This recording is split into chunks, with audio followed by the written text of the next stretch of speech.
seos alkaa kiehua. Pilkku. Okei. Ja nyt aletaan töihin. Ensimmäiseksi pannaan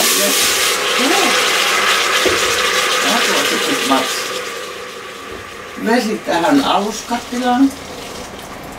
Noin.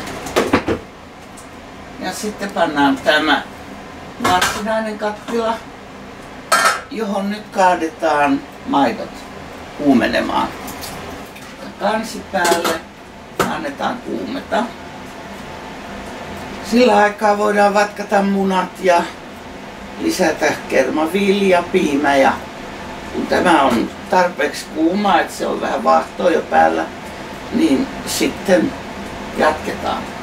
Joskus äiti maustoi juustot kuminalla tai joskus persiljallakin. Nyt munia tarvitaan 2 per maitolitra. Ja jos on liian pieniä tai siis pikkukanan munia, niin sitten voi panna niin kuin yhden niin kuin päällikauppaan.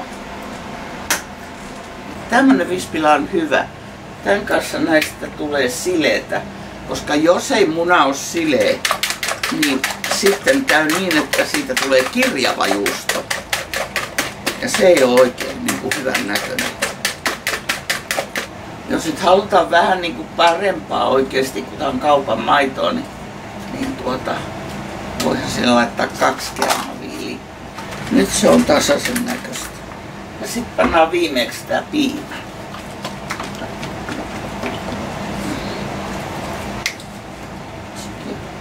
Kovasti oli kiinni. No niin, tällä kertaa me nyt tehdään tää easy homma, koska mä oletan, että jos pitää olla nämä juustokehät ja liinat, niin ei kaikilla niitä helposti ole kotona. No sitten on pyykinpesua ja muuta semmoista. Tää on nyt laiskan homma. Nyt mä avaan nämä kahvisuodat ja laitan tähän ympäri tämän siivilän tänne ihan tiivisti. Ja nyt mä vaan siis kaadan tänne tämän koko helahoidon. Ja sekoitan vispilällä niin kauan, että se menee ihan sekaisin. Ja sitten ei enää kosketa siihen yhtään. Se annetaan nyt selvitä. Mä näen tästä, että herra näyttää kirkkaalta. Siinä on ollut riittävästi piimää. Ja nyt sen annetaan niin, että siihen rupeaa tulee semmosia vaahtokuplia, eli se kiehuu. Ja sitten vasta otetaan pois liedeltä. Saisi kyllä 1-5 minuuttia seisoa, että se on varmasti niin kuin kaikki siinä ylhäällä pinnassa. Okei. Se on tämän näköistä tämä massa. Ja nyt mä osaan laittaa suolan vaan kädellä. Mun käsi tietää aina kuinka paljon laitetaan. Seuraava leija.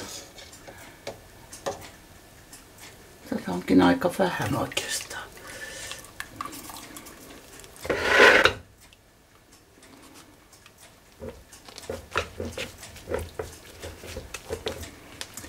Annetaan tasaiseksi.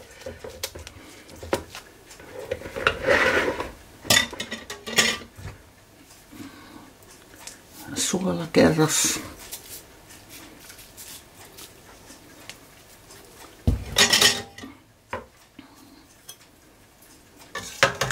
Kun tää jäähtyy, niin se kiinteytyy.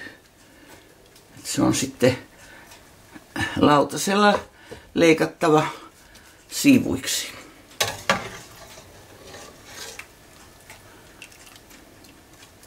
Tällä tavalla muuten juustoja tehdään yhä edelleen niin kuin aina juhlapäiviksi ja juhliin. Että vanhan hyvän tavan mukaan niin ainakin jouluksi on rosolli ja piimäjuusto. Ja mä teen usein viikonlopuksikin, koska tää ei ole niin rankkaa. Tää on helppo tehdä. mun mielestä. Ehkä se on tottumuskysymys tietysti, mutta näin se etenee tää homma. Nyt tää hera, mikä tänne kattilaan jää, tää kiehuva hera, niin se ei suinkaan ole mitään jätettä.